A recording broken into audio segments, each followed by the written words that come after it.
ทานรองนายกรัฐมนตรีจันทร์สมรจัญญราษฎร์เยี่ยมยามพื้นฐานการผลิตกสิกรรมอยู่แขวงเสียงขวางในวันที่29 ตุลา 2025 ที่แขวงเสียงขวางพลเอกจันทร์สมรจัญญราษฎร์รองนายกรัฐมนตรีพร้อมคณะได้เคลื่อนไหวและเยี่ยมยามศูนย์บริการเทคนิคกสิกรรมศูนย์แห่งนี้ในเบื้องต้นได้รับการสร้างตั้งเป็นสถานีธนาคารงัวเพื่อเป็นบ่อนเต้าโฮมงัวดอกเบี้ยที่ได้รับกลับคืนจากครอบครัวประชาชนเพื่อคัดเลือกงัวตัวที่สามารถเป็นพ่อแม่พันธุ์และแจกจ่ายให้ผู้ใหม่ต่อ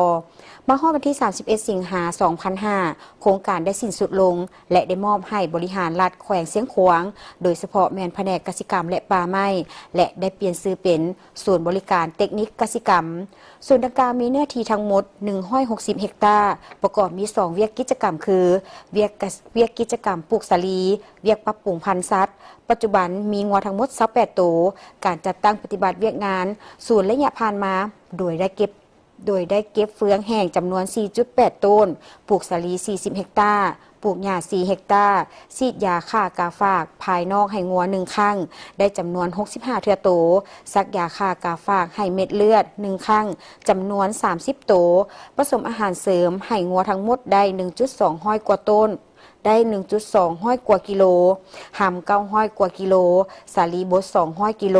อาหารสำเร็จรูป90 กิโลต่อมาคณะได้ไปเยี่ยมยามประชาชนอยู่บ้านเวียงที่ร่วมกันเป็นกลุ่มปลูกพักเป็นสินค้ากลุ่มดังกล่าวปัจจุบันมีสมาชิก34ครอบครัวมีเนื้อที่ทำการผลิต 13.5 เฮกตาร์พักที่ได้ปลูกรวมมีพักหอมบัวพักกาดผักสลัดเป็นต้น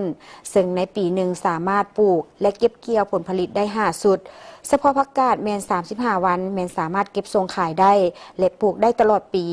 ผลผลิตที่เก็บเกี่ยวได้แมนส่งขายในนครหลวงเวียงจันทร์หลวงพระบางและบริคำไซซึ่งสามารถสร้างรายรับให้แก่ครอบครัวปีละ60 ล้านกีบ